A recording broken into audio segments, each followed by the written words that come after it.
శ్రీశైల క్షేత్రము సర్వులు కూడా దర్శనము చేయవలసిన క్షేత్రం. అందుకే మనుష్య ఉపాధి ఇచ్చిన వాళ్ళని శరీరం పడిపోయిన తర్వాత, సరే ఇన్ని తప్పుడు పనులు చేశాడు, ఇంత తిరిగాడు కదా, వీడు ఎప్పుడైనా శ్రీశైలం వెళ్ళాడా కనీసం అని అడుగుతాడు యమధర్మరాజు గారు. అడిగితే చిత్రగుప్తుడు చూసి, వీడు శ్రీశైలం వెళ్ళలేదండి అని ఇంత చిత్రగుప్తుడు పొరపాటున రాయడం మానేస్తాడేమో, ఎప్పుడైనా శ్రీశైలం వెళ్ళాడంటే చాలు అంత గొప్ప.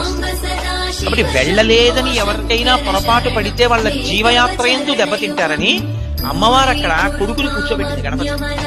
ఆయన పేరు అక్కడ సాక్షి గణపతి. అందుకే శ్రీశైలం వెడితే తప్పకుండా సాక్షి గణపతి దగ్గర ఆగాలి, లోపలికెళ్ళి పైకి చెప్పుకోవాలి, ఆత్రేయస గోత్రం కోటేశ్వర శర్మ అని చెప్పాలి. ఆయన టగటగగా రాశారు, స్వామి కృతజ్ఞుడు అని బయటికి రావాలి.